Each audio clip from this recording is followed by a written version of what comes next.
As a nation, America is very proud of its military. We are the land of the free and the home of the brave. In large part, we have our veterans to thank for this, for their brave sacrifices, and for dedicating so much of their lives to ensuring our freedom. My own father is a veteran, having served over 30 years in the military. He is now happily and successfully employed in a civilian job. Unfortunately, there are far too many who cannot say the same. We must do something to aid the numerous American veterans that have serious difficulties reintegrating into society and adjusting to a civilian lifestyle. You might be unaware of the dire situation facing our heroes, and it is my job tonight to outline this critical condition and to provide evidence that this is indeed a serious problem. I will discuss these critical conditions, and I will outline a plan that will help combat these issues, and I will demonstrate how these steps can help pave the way to a brighter future for America and her veterans. Let's take a closer look at some of the problems facing veterans today. Many soldiers have trouble re-entering society after completing their military service, and the first major challenge they face is unemployment. According to a CNN article published last month called 5 Ways to Honor Veterans Beyond Veterans Day, about 77% of veterans have struggled through unemployment, and more than a quarter have searched for more than a year for a job. According to another article published just a few weeks ago by the Huffington Post and called Fighting Veteran Unemployment by Closing the Skills Translation Gap, the post-9/11 veteran unemployment rate lies at around 6.2%. This is higher than the 5.8% national unemployment rate reported by the U.S. Bureau of Labor Statistics. So how is it that veterans, who already have successful careers behind them and a wide array of very valuable skills, suffer from a higher unemployment rate than the national average? Perhaps it has to do with, to quote the same Huffington Post article, the fact that less than half of veterans report that they are able to effectively translate their military skills into a non-military setting. This creates a lot of difficulties for employers. Some military professions are more easily adapted to a civilian workforce, such as Navy medic or a cybersecurity specialist. But when a potential employer reads Air Force Sergeant on an application resume, for example, it comes nowhere close to conveying the leadership, management, training, technological, and strategic abilities required of such a position. This creates the so-called awareness gap on the part of potential employers. And this awareness gap, coupled with the skills translation difficulties of the veterans, is detrimental to the hiring process. Another reason many veterans have serious difficulties re-entering civilian society is because many of them struggle with depression and thoughts of suicide. A project of George Washington University called Face the Facts USA published an article in June 2013 called Shocking PTSD and Suicide Rates for Vets.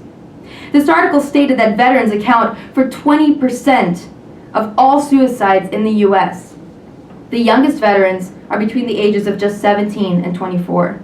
Their suicide rate is 4 times higher than that of other veterans. Unfortunately, this problem is not restricted to veterans alone.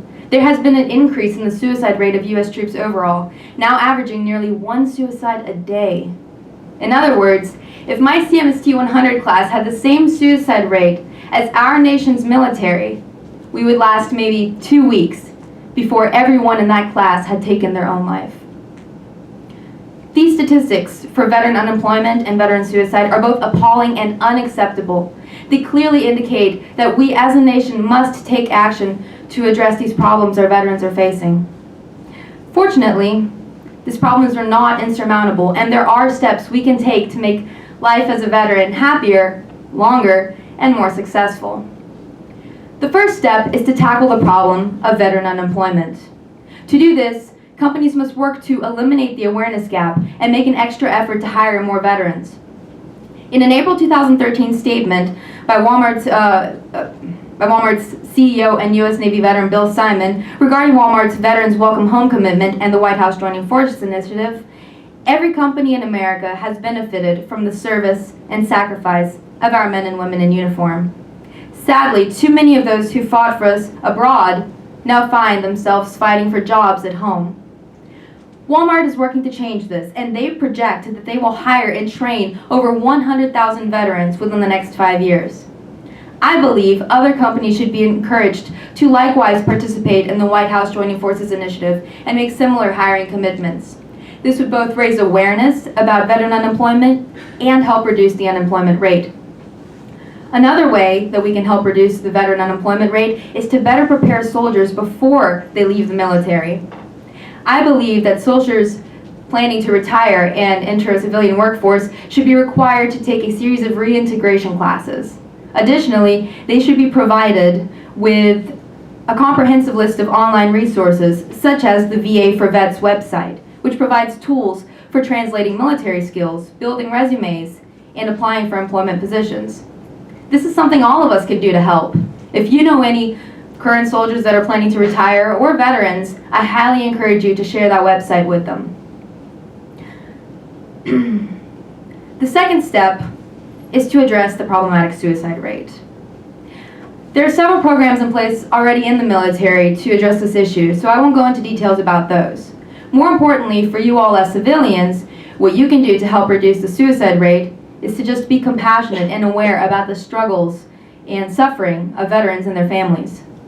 However, sometimes a condition becomes critical enough to require professional attention. If this is the case, if you suspect a veteran of being seriously depressed or contemplating suicide, I encourage you to refer them to the VCL, Veteran Crisis Line.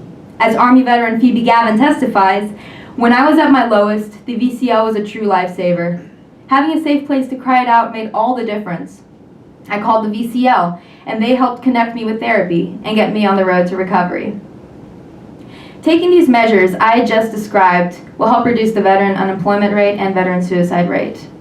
Yes, we as Americans are really proud of our war heroes, but now imagine a nation that can boast honorable, successful soldiers both abroad and on home soil.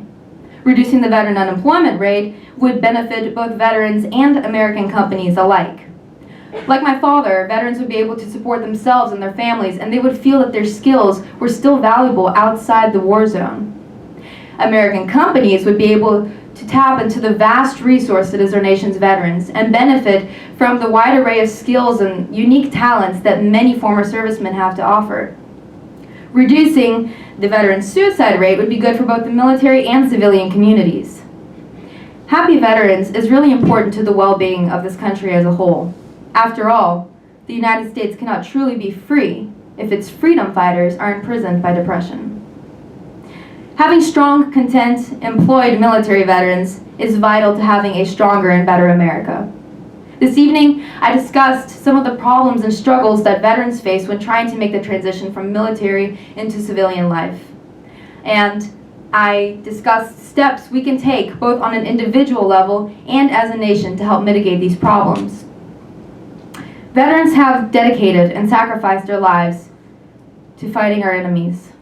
Now, it is our duty to help these men and women stand and fight perhaps their most difficult and dangerous enemies yet. Thank you.